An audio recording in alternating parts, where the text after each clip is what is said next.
It's entirely possible you'll be getting this episode before Weekly Recap 20, as I've just encountered my first copyright strike. Let's start off this episode with a bang. Cruella is Disney's latest live-action remake, prequel, reboot thing. Set in 1970s London amidst the punk rock revolution, a young grifter named Estella, Emma Stone, is determined to make a name for herself with her designs. But Estella's flair for fashion catches the eye of Baroness von Hellman, Emma Thompson, whose relationship sets in motion a course of events and revelations that will cause Estella to embrace her wicked side and become the revenge-bent Cruella. You know what? Cruella does start off alright, as the first act or so is actually competently made. But as soon as she takes on the Cruella persona, it's all downhill from there. The writing is pitiful, with painfully corny dialogue and awfully tiring jokes, chucked in for a futile attempt to hide the glaringly flawed, cliched, dreadfully Disney-fied plot. There are so many moments I struggle to hold in my laughter, because so much that happens in this film is unimaginably stupid. In fact, Cruella feels uncannily similar to Catwoman, and not in a good way. Emma Stone is also not praiseworthy here, because while I understand what she's trying to do as the character, her performance is so stilted and annoying that it just made the whole experience tremendously hard to watch without sinking into my seat, head in hand. I expect the costume designers to receive several awards though, and good for them, as the costumes are most definitely the only aspect of this film worthy of any admiration. But every other element is atrocious. So I really don't understand the high ratings for this film, nor why I decided to break my Disney boycott just to see this. I give Cruella an E2. Jumping to something completely different now, I watched Tinker Tailor Soldier Spy, or at least tried to. In the bleak days of the Cold War, espionage veteran George Smiley, Gary Oldman, is forced from semi-retirement to uncover Soviet moles in his former colleagues at the heart of MI6. This is a strange one, because it's very well made, with a stellar ensemble cast all turning in excellent performances. But the film is marred by being frankly incomprehensible, slow and drab. There's either a lot here that is hidden in the layers of a subterfuge so opaque even by the end I'm not clear who knew what or why, or else this is a lot of understated sound and fury about really very little. I give Tinker Tailor Soldier Spy a B1. Now for a new release, Dream Horse is the inspiring true story of Dream Alliance, an unlikely racehorse bred by small-town bartender Jan Vokes, Toni Collette. This is a very meh film, giving me exactly what I expected, but nothing more. I only watched this because Euros Lyn directed it, as he was one of the biggest directors for Doctor Who during the RTD era. In fact, I was pleasantly surprised to spot quite a few Doctor Who actors in this, including, though probably not limited to, Queen Elizabeth I from The Day of the Doctor, The Undertaker in The Unquiet Dead, and of course, the Fifth Doctor himself. Anyway, aside from those nice appearances, there's not much reason to watch this film. It's certainly competently made, as it does manage to achieve what it set out to accomplish, but precisely what that is, simply isn't a great deal. Toni Collette gives a good performance, especially since she isn't actually Welsh, and despite the overall aesthetic being rather mediocre, there are a couple of gorgeous shots that made me sit up to gaze at them, before the colours disappeared back into the usual blandness. This film is honestly fine, and I can even see others feeling more positively about it. Dream Horse just didn't do anything incredible enough for me, so that I could actually like it. I give Dream Horse a C3.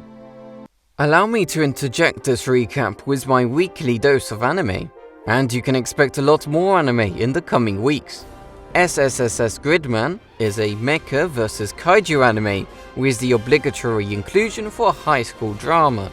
This one sees a young boy called Yuta being able to enter a computer and reappear as the colossal Gridman. So with help from his friends and some mysterious helpers, they seek to save the city from the terrifying kaijus. Some interesting concepts are gradually revealed as the show develops from a silly mecha anime to something more profound, but as a whole each episode is rather mediocre. Almost every episode ends in a rushed fight with the OP playing incessantly in the background, and as the fights themselves are lackluster at best, it becomes tiringly repetitive. The only thing that compelled me to binge the show were the characters, who are fantastic. The strength of this anime definitely lies in the personalities that are developed throughout, with the mysteries being uncovered directly tied to them.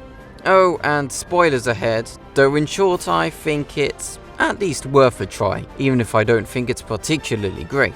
Unfortunately, the finale was unable to deliver a satisfying climax, because while I am a fan of having my expectations subverted, in this case, the revelation that it was all essentially just a dream felt rather cheap, to be perfectly honest.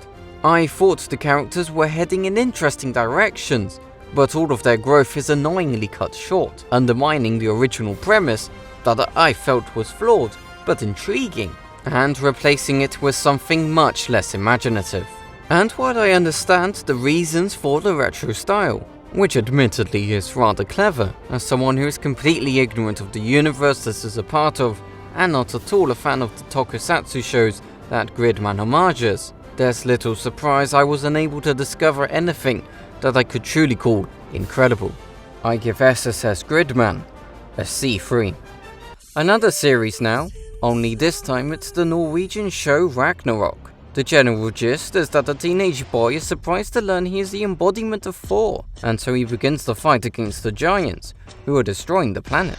To be honest, I'm rather disappointed with how Season 2 turned out. I think this series showed a lot of promise from its first episode, but has gradually buckled under the immense weight of its potential. The characters are great, from heroes to villains to ordinary humans, as the writing goes to admirable lengths to deconstruct the black and white morality that is so prevalent in many of these stories. And while I'm no expert on Norse mythology, I do enjoy a lot that is held within them, which this series brilliantly brings to life. But the plot itself keeps going round and round in circles, with a lot of fluff chucked in to justify it being a series rather than just a film. Also, while there's some effectively subtle use of special effects, the lighting in most scenes is straight up atrocious, as I often found myself unable to see the actors' faces. As a whole, this show is a worthy watch, but for every great concept and character interaction, there was an equally poor handling of political issues, scene direction, and overall narrative structure.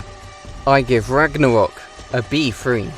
I think it's time I talk to you about a newly released French film by the name of Oxygen. A woman, Melanie Laurent, wakes in a cryogenic chamber with no recollection of how she got there, and must find a way out before running out of air. Let me reiterate, this film literally all takes place inside a pod, never leaving it except for the occasional prettily shot flashback. As such, I'm awestruck by just how much was achieved from inside just this single claustrophobic location. The screenplay is incredible, beginning with a tense, torturous introduction as she discovers where she is, before unfolding into several layers of twists and revelations that sink with tremendous weight. The cinematography and editing is outstanding, getting right up into her face but still somehow managing to craft a variety of angles and camera movements to make the presentation interesting. Certainly a lot more visual creativity than when Uma Thurman was stuck inside that coffin in Kill Bill 2. But all these great things are completely blown out of the water by Melanie Laurent's stellar solo performance. Her cries of anguish, snarky remarks, moments of sheer panic, and seconds of quick thinking, all totally transfixing, creating a performance that is shocking, but beautiful in its haunting impact.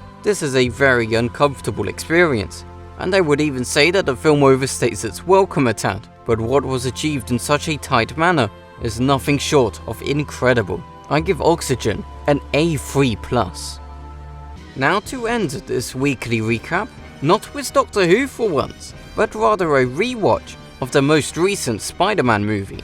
Far From Home sees Peter Parker and his friends go on a summer trip to Europe, but when Nick Fury hijacks his holiday, Peter has to choose between being a normal kid or saving the world. This is another superb Spider-Man film, full of enthralling action and heartfelt character moments. Each twist was mind-blowing to say the least, and that illusion sequence was one of the most incredible scenes I've ever seen. Using special effects as a weapon is just such a genius concept. especially since they're so gorgeously realized in this film, crafting beautiful catastrophes and insane mind-bending sequences with great finesse. The high school stuff does unfortunately detract a little from the otherwise massive fun Far From Home exudes, but any minor gripes I might have with that are instantly dispelled by Peter's character arc being so compelling, the comedy being absolutely fantastic, and Jake Gyllenhaal being perfect as always. I give Spider-Man Far From Home a C 4-star. Right, what did you think of my ratings? Do you think Tom Holland is a good Spider-Man? Do you agree that Cruella is just more Disney trash? Let me know down in the comments, and if you liked what you saw, feel free to like.